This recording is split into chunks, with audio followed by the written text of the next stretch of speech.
삼척 원전건설 예정구역에 묶여있던 주민들이 10년 가까이 재산권과 생활에 피해를 입었다며 피해 보상을 요구하고 나섰습니다. 오늘 강원도청에서 열린 국회 행정안전위원회 국정감사에서 알펜시아 등 도정 현안과 함께 도지사와 남북체육교류협회 이사장 간 의혹도 제기됐습니다. 저비용 항공사 신규 면허 심사를 앞두고 현재 3곳이 신청한 가운데 양양공항을 모항으로 하는 플라이강원의 면허 발급 여부에 관심이 모아지고 있습니다. 강원도 교육청이 공개한 도내 유치원 감사 결과 지난 2013년부터 최근까지 영동 지역 유치원에서는 모두 220건이 적발됐습니다. 여러분 안녕하십니까? 뉴스데스크 강원입니다. 삼척 원전 건설 계획은 백지화됐지만 예정구역 주변에 사는 주민들이 피해 보상을 요구하고 나섰습니다. 10년 가까이 원전 예정구역으로 묶여 있어 재산권과 생활 피해를 입었다며 대책을 촉구했습니다. 이영진 기자의 보도입니다. 삼척 원전 부지 인근 주민들이 삼척시청 앞에서 시위를 벌이고 있습니다. 마을이 원전 예정구역으로 고시된 뒤 재산권 행사에 제약을 받았고 생활 환경도 극도로 나빠졌다고 주장합니다. 지난 2009년 근덕 동막리 일대 소방방재산업단지 개발이 추진되다 2012년 317만 제곱미터가 원전 예정구역으로 지정 고시됐습니다. 이후 10년 가까이 부지가 방치돼 개발이 이루어지지 못했고 흙먼지 등으로 막대한 피해를 입고 있다는 것입니다. 주민들은 그동안의 재산상 피해와 생활 피해에 대해 보상하고 부지를 원상복구해 생존권을 보장하라고 요구했습니다. 개별적인 개인의 그 재산권 행위라든가 그다음에 공공사업의 행위라든가 이런 부분에 대해 가지고 원전 예정 구시로 인한 그 인허가 금지 사항으로 그 부분에 대해 가지고 저희들이 행위를 못했습니다. 그 부분에 대한 피해는 이루 말할 수 없죠. 이에 대해 삼척시는 현행법상 개별 보상이나 현금 보상은 불가능하고 주민 수건 사업과 소득 사업, 환경 개선 사업 등을 통해 적극 지원하겠다고 밝혔습니다. 마을 수건 사업이라든가 소득 증진 사업에 회센터를 건립하고 싶다든가 아니면은 바다 목장화 사업이라든가 아니면은 이런 이제 신재생 에너지 자립 마을 조성 이런 쪽으로 공동의 이익이 되는 방향으로 또 원전 예정구역이 해제되는 대로 이미 마련된 개발 계획에 따라 스마트 산업단지와 신재생에너지 발전단지, 복합휴양단지 등을 조성할 계획이라고 밝혔습니다. 그러나 주민들은 조속한 피해 보상이 필요하다며 지방의회와 주민들이 참여하는 피해 보상 대책위원회를 구성해 보상에 나설 것을 요구하고 있습니다. MBC 뉴스 영진입니다.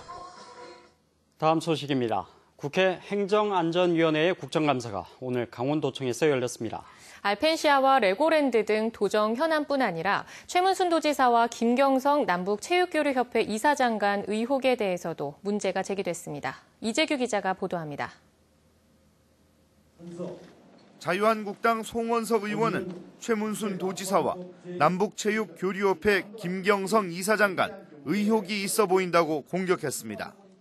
김 이사장은 아리스포츠컵 축구대회를 추진하는 주요 인물로 강원도는 사실상 이 협회를 통해 남북 유소년 축구대회를 유치했습니다. 그런데 최 지사가 10년 전 자신의 회사 퇴직금 2억 원을 김 이사장이 운영하던 회사에 투자했던 사실이 있다며 의혹을 제기했습니다. 어떤 자격으로 방문을 신청했는지도 모르고 지사님 개인적인 이거는 도지사 자격으로 한 게 아니에요. 고위 책임자로 한 게 아니거든요. 그것도 모르시고 또 주변에 다 그 군인대가 나도록 이래 해가지고 못하시려고 그래요. 최 지사는 대북 스포츠 사업의 경우 통일부와 국정원이 세밀히 점검을 하는 사업이라며 의혹을 일축했습니다. 한 번 전부 통제를 받으면서 하도록 돼 있습니다. 그러니까 혹시 그런 일이 있는지 다시 점검을 하되 좀 잘 좀 지원해 주시길 부탁드리겠습니다. 하지만 오후 추가 질의에서 몇몇 의원들이 김 이사장과의 관계를 문제 삼으며 남북체육교류협회 후원 회장을 사퇴할 것이냐고 묻자 최 지사는 사퇴하겠다고 답했습니다. 레고랜드와 알펜시아 등 도정 현안과 관련해서는 여야 가리지 않고 질타가 나왔습니다. 지방선거가 끝마치고 나서 5개월이 지난 지금까지도 알펜시아 매각이 순조롭다 소리를 저는 들어보지는 못했습니다. 네. 앞으로 어떻게 해결해야 될는지 정말 실마리는 저는 전혀 안 보이고 있는 것이 사실이라고 봐지거든요. 최 지사는 알펜시아, 레고랜드 문제와 관련해 여러 업체와 협상 중이다. 곧 결론 내겠다는 뻔한 답을 내놨습니다. 저희 공식 입장은 늘 복수의 매입 의사를 가진 분들하고 협상 중이라는 자, 알겠습니다. 네. 강원도 국감 자리에서는 이외에도 강원FC 대표 비리 문제, 부족한 소방 장비와 인력 문제, 올림픽 시설 사후 활용 문제 등에 대한 질의가 이어졌습니다. MBC 뉴스 이재규입니다. 네. 강원도교육청이 지난주 도내 유치원 감사 결과를 언론에 우선 공개했습니다. 감사 결과를 들여다봤더니 재정과 운영 관련 적발 내용이 적지 않았습니다. 2013년부터 최근까지 영동 지역 8개 시군 유치원의 적발 사항은 모두 220건으로 확인됐습니다. 배연한 기자입니다.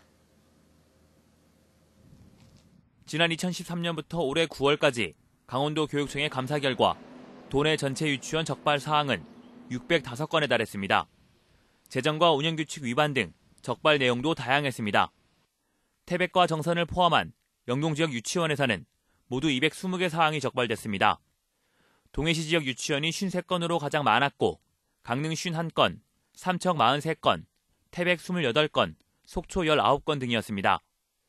공립유치원도 감사해서 적발됐는데 강릉과 삼척, 태백과 속초 지역이 각각 8건 적발됐고 정선 6건, 동해 5건이었습니다. 감사 결과 중징계는 거의 없고 주의나 경고에 그쳤습니다. 강원도 교육청은 뒤늦게 지난 19일부터 유치원 비리 신고센터를 설치하고 감사도 강화하기로 했습니다. 강원도 교육청에서는 그 4년마다 해오던 주기를 3년으로 좀 더 이제 당기기로 했고요. 인력 보충을 좀 더 해가지고 이제 5명 정도로 그 인력을 완전히 이제 충원을 해가지고. 강원도 교육청이 오는 25일 감사 결과를 실명으로 공개할 예정인 가운데 학부모를 중심으로 한 지역사회의 파장 역시 적지 않을 것으로 예상됩니다. MBC 뉴스 배연한입니다. 국토교통부가 신규 저비용 항공사 면허 심사를 곧 재개할 예정입니다. 양양공항을 모항으로 하는 플라이 강원의 면허 발급 여부에 관심이 모아지고 있습니다.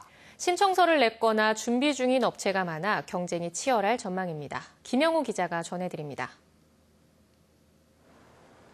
국토부가 항공운수사업 신규 면허 심사 추진 계획을 발표했습니다. 이달 말까지 신청을 받아 다음 달부터 심사가 진행되면 내년 2, 3월쯤 항공운송업체가 결정될 전망입니다.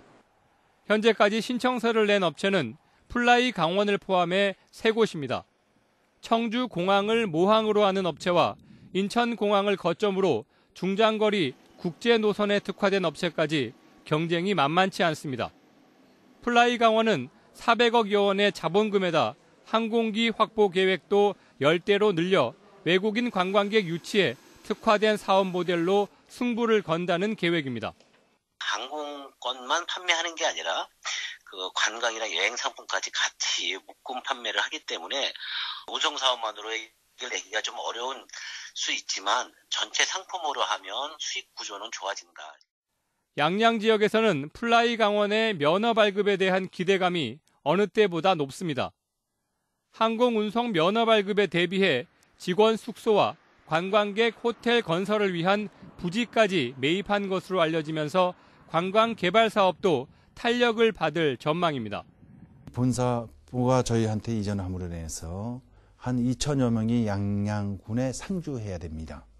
이런 부분들이 효과가 있고 그로 인한 경제 효과. 이달 말까지 추가로 4-5개 업체가 면허 신청을 준비 중인 것으로 알려져 심사 과정에서 치열한 경쟁이 예상됩니다. MBC 뉴스 김영호입니다. 평창 동계올림픽의 의미와 가치를 후손들에게 전하기 위한 유산 사업들이 추진되고 있습니다. 하지만 주 개최지인 평창에 추진되는 올림픽기념관 건립 계획은 부실하고 1주년 기념식도 강릉에서 열릴 것으로 보여 평창 주민들의 불만이 커져가고 있습니다. 권기만 기자입니다. 평창 동계올림픽 개막식을 통해 세계적으로 큰 화제가 됐던 인면조부터 9m 크기의 종과 대북, 소품들까지 올림픽을 기념할 만한 물건들이 올림픽 당시 방송센터로 사용했던 건물 안에 그대로 보관돼 있습니다. 현재까지 평창 동계올림픽과 패럴림픽을 기념할 수 있는 물품 15,000여 점이 모여있는 상태입니다. 하지만 이 물품들을 전시할 수 있는 공간은 턱없이 부족합니다. 강원도는 50억 원을 들여 개폐회식장 건물 일부를 올림픽 기념관으로 건립하는 방안을 추진하고 있습니다. 그런데 4층 건물 중 1층과 4층은 이미 철거됐고 2, 3층은 한 개층으로 합쳐져 활용이 가능한 공간은 최대 1,835제곱미터에 불과합니다. 평창 주민들은 주요 기념물을 전시하기에도 부족하다며 제대로 된 기념관을 만들어줄 것을 촉구하고 있습니다. 올림픽 기념관이나 박물관은 돈을 먹는 하마다 거기서는 수익사업이 되지 않는다고 생각하는데요. 제대로 잘 전시해서 좋은 올림픽 기념관을 만든다고 하면 바로 거기서 수익 구조를 만들 수가 있고. 올림픽 1주년 행사를 강릉에서 열겠다는 강원도의 계획에 반발하는 기류도 확산되고 있습니다. 주민들에 이어 군의회도 성명을 내고 강경 대응을 예고했습니다. 기후적 여건이나 관중 수용 능력에 대한 부분 때문에 장소에 대한 부분을 판단했다라는 부분은 상당히 유감을 표할 수밖에 없습니다. 범국민적인 1주년 행사가 평창에서 이루어지기를 강력히 바라고 그것을 관찰시킬 수 있도록 투쟁해 나갈 것입니다. 3번의 도전 끝에 유치해 성공적으로 올림픽을 치러낸 평창 군민들. 지지부진한 유산 사업과 평창을 빼고 추진되고 있는 기념 사업의 허탈감만 커져가고 있습니다. MBC 뉴스 권기만입니다.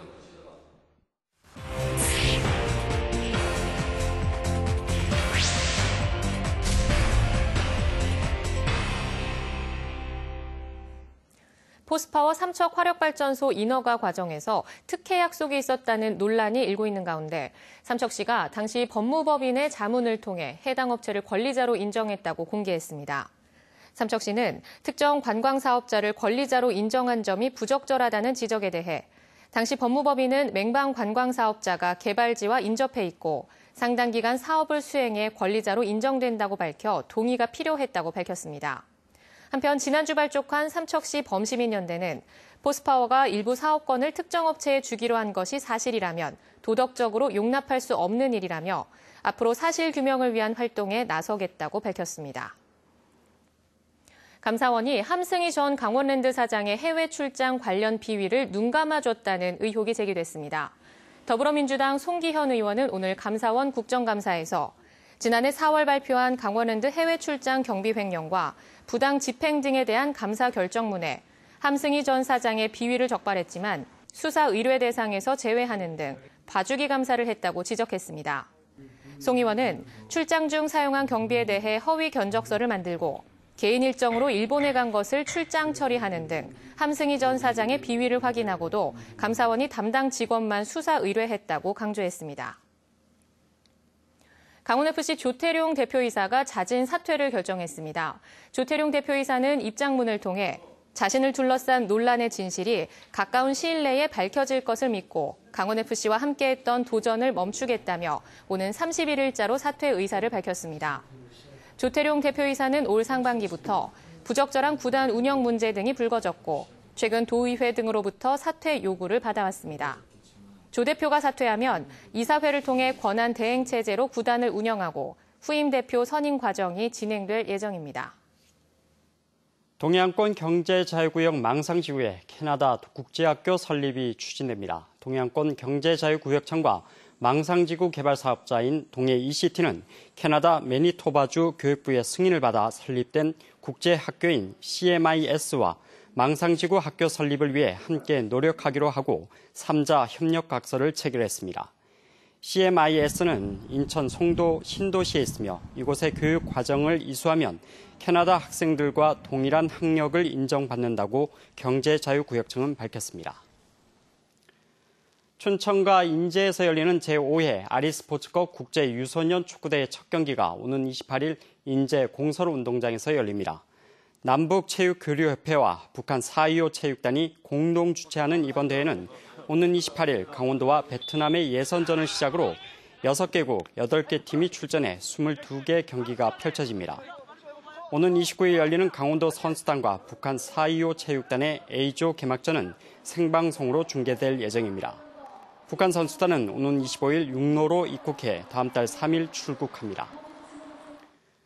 동해안 최북단 군사시설 관측소인 금강산 전망대가 한시적으로 추가 개방되고 있습니다.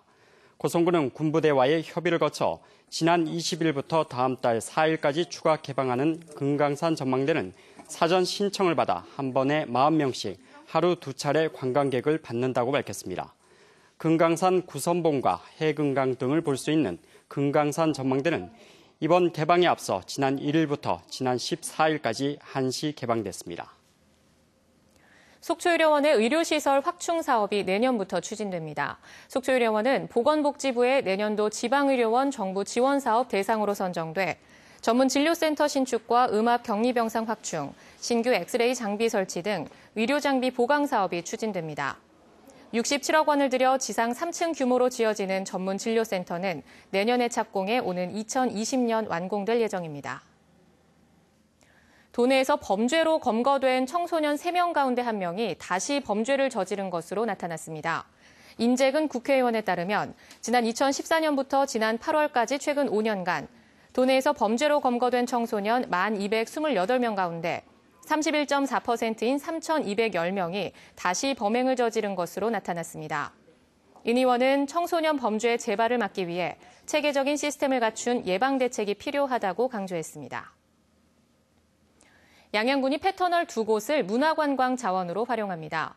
양양군은 일제강점기 기차터널로 사용됐던 길이 800m, 폭 5m의 손양면 도화터널과 양양 양수발전소 폐터널에 대한 관광 자원화 용역을 진행 중이라고 밝혔습니다. 양양군은 용역 결과에 따라 관련 기관 협의를 통해 와인과 빛, 조형물 등을 이용한 이색적인 관광 콘텐츠를 접목하고 정부 공모사업 등과 연계할 방침입니다. 지난 5일 태풍 콩레이의 영향으로 침수 피해를 입은 강릉시 강동면 산성우 1위 이재민들에게 재난지원금이 지급됐습니다. 뉴스데스크 강원을 마칩니다. 시청해주신 여러분 고맙습니다.